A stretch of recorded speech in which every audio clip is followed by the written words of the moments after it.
Hey, this is Tony Ross for TonyTeach.com and wanted to do a quick little tutorial. And this is in response to a question I had on how exactly do you do transparency in Harmony Advanced. Now, I've done a tutorial on Harmony Essentials and also how to do transparency in Harmony Premium.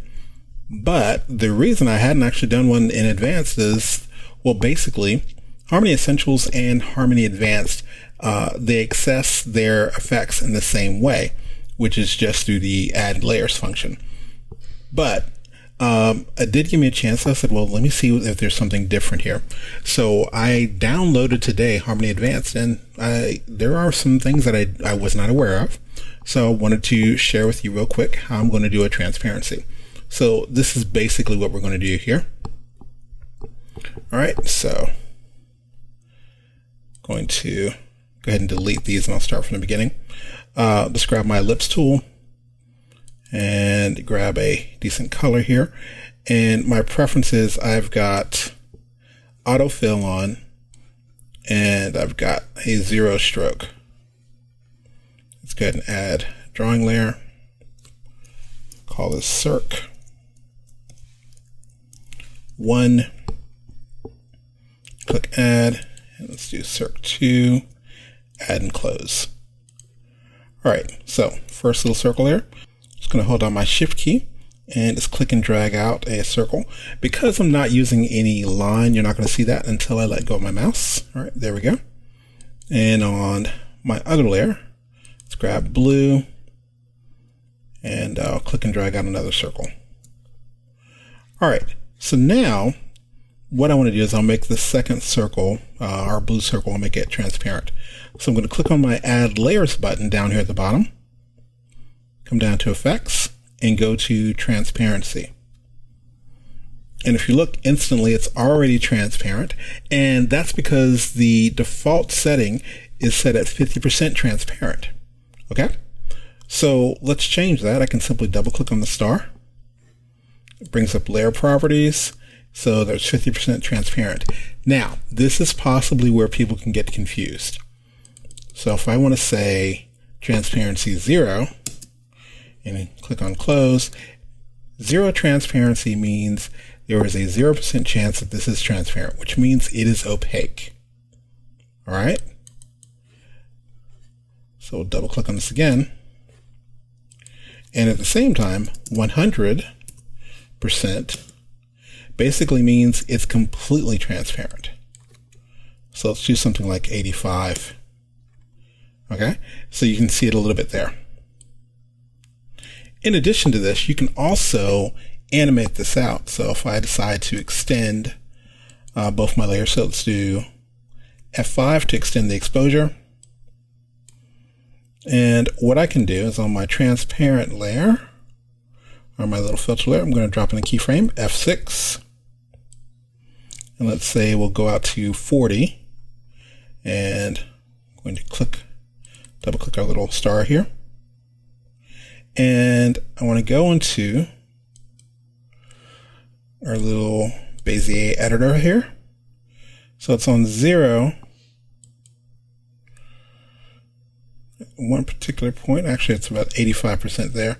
And so if I drag my playhead, let's say to about frame 50, insert a keyframe, this little button right there, and we'll make this 15.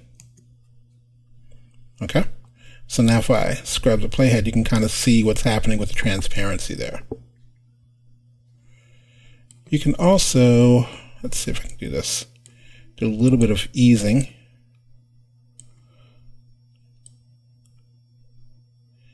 As far as how do I want that to actually, do I want that to ease in and then speed up and then ease out? I also have this little easing here that I can use. All right, and we'll close that little window. And so if we play this, all right, so there is our little transparency animation. Okay. Now, of course, I can also add other things, like I can add in a blur. So if I add and Effect, go to Blur, double click here, and let's make the radius, I'm going to make something ridiculous like 50. All right, click on Close. I'm not going to see anything here, but to see the effect here, as far as the blurs, I would have to click on the render view.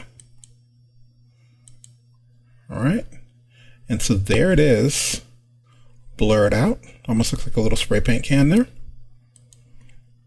All right, so let's go back to our other view.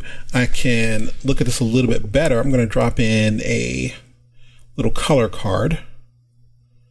So I have to make sure nothing is selected here. I'm going to add in a color card. Looks good. And we'll go to render view once more. All right, and there we have it. So it's still playing with the transparency, and we've added in a blur. All right, so that's how you add effects in Harmony Advanced. The difference between Harmony Essentials and Harmony Advanced is there are a few more effects you have available in Harmony Advanced. And speaking of differences, one of the things I noticed I didn't know of earlier is you actually have art layers here in Harmony Advanced. Also, you've got your line art and you've got your color art. A question that pops up a lot, and this is in Harmony Premium, people will constantly say, hey, Tony, I see you've got 4 layers. I only got these L and C. Well, where do you get the other ones from? So I'm going to show you that real quick. Go to Harmony Advanced, go to Preferences. I believe on a PC it's under Edit. Go to Preferences. All right. And I want to go all the way to the Advanced tab here at the very top. It says Support, Overlay, and Underlay Arts. Go ahead and hit Return. Boom. So there are our other layers. So let me know what you think in the comments, if this was confusing, or hey, if more of you want to see, if you want me to, if you want to see me do more tutorials specifically for Harmony Advanced, let me know. I usually just do either Essentials or I'll do Premium, but I hadn't really done anything with Advanced. I didn't even have it on my computer, but I have added it now. So if you all have any questions, let me know. Like maybe how the heck would you do color override playing with Harmony Advanced, or what would you do with the art layers even though you don't have the node view in Harmony Advanced? All right. So if you like this video, please give us a thumbs up. And if you haven't already, go ahead and subscribe. This has been Tony Ross for TonyTeach.com. Remember, make art, not excuses. So go make something. Have a good one.